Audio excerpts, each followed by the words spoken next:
আমরা দেখেছি যে ১৫ বছর যখন দেশে আওয়ামী লীগের নেতৃত্বাধীন একটা সরকার ছিল, সেই সরকারের সময় ভারতের সম্পর্ক এত উষ্ণ হয়ে গেল, সাধারণ মানুষ যখন আপনার জুলাই আগস্টে আন্দোলন করলো সরকারের বিরুদ্ধে, তখন সেই আন্দোলনে কিন্তু ভারত বিরোধিতাও চলে এসেছে। কেননা সেই উষ্ণতা আন্দোলনকারী জনতা পছন্দ করে নাই। সেই আঘাতটা, সেই বাস্তবতাটা তো আমরা চোখের সামনে দেখেছি। সেইটা ভারতের এবং বাংলাদেশের মধ্যে সম্পর্কের এই বৈরিতা বা টানাপোড়েনটা শুরু করেছে। তো এখন যেহেতু আমরা বাংলাদেশের নাগরিক, আমাদের দেশের জনগণ যখন আন্দোলন করেছে এবং সেটা সরকার পতনের আন্দোলনে গিয়ে ঠেকেছে, আমরা যদি সেই জনগণের পক্ষে এখন কথা বলতে চাই, তাহলে তো আমাদেরকে সেই ভারত বিরোধিতাটা কেন হয়েছিল সেটা ভালো মতো দেখতে হবে এবং দেখে সেখান থেকেই বুঝতে হবে যে এই সম্পর্কটা কিভাবে নষ্ট হলো বা জনগণ কিভাবে এই সম্পর্কটাকে প্রত্যাখ্যান করলো এবং সেইখান থেকে সম্পর্ক নির্মাণ করতে গেলে জনগণের ওই যে একটা আশা আকাঙ্ক্ষা ছিল যে সম্পর্কটা কীরকম, অনেকে বলে যে এটা ন্যায্যতার ভিত্তিতে তারা চায় বা সমতার ভিত্তিতে চায়। ঠিক আছে, ওই ন্যায্যতার ভিত্তিতে যদি সম্পর্ক আমরা পুনর্নির্মাণে সচেষ্ট না হই, তাহলে হয়তোবা সম্পর্কের এই টানাপোড়েনটা যাবে না।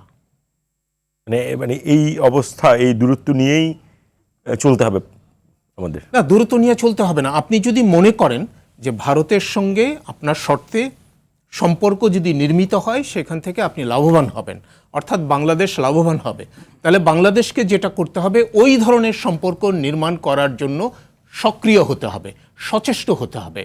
আমাদের দিক থেকে যদি বলেন, আমি কিছুটা দুর্বলতা দেখি, সেটা হলো এই সক্রিয়তার মধ্যে। মানে তার মানে আমাদেরকে উদ্যোগী হতে হবে এবং আমাদের শর্তে যেন সম্পর্কটা নির্মিত হয় বা পুনর্নির্মিত হয়, সেইভাবে চেষ্টা করতে হবে। সেই জায়গায় আমি কিছুটা দুর্বলতা দেখি।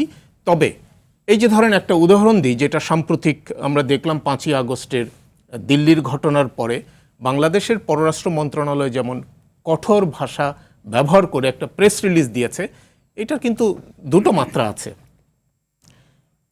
এটা কিন্তু অধিকাংশই আপনার দিল্লিকে অ্যাড্রেস করে বলা, কিন্তু এটা প্রেস রিলিজ আকারে এসছে। এইটা যদি এইড মেমো আকারে আসতো এবং হাই কমিশনারের কাছে হস্তান্তর করা হতো, তাহলে সেটা পারফেক্ট হতো। কিন্তু সরকার এখানে দুটো মাত্রা রাখতে চেয়েছেন, যে জনগণকেও সরকার বোঝাতে চেয়েছে যে তাদের অবস্থানটা কি, এবং একই সঙ্গে ভারতকেও সেই কঠোর বার্তাটা দিতে চেয়েছে। এখন এটা সরকারের সিদ্ধান্ত, সরকার কিভাবে সম্পর্কটা পুনর্নির্মাণ করবেন। আমার দেখে মনে হচ্ছে যে সরকার মনে করছে যে এই কঠোর ভাষার মাধ্যমে বা কঠোর বার্তার মাধ্যমেই সম্পর্কটা হয়তোবা পুনর্নির্মাণ করা সম্ভব হবে।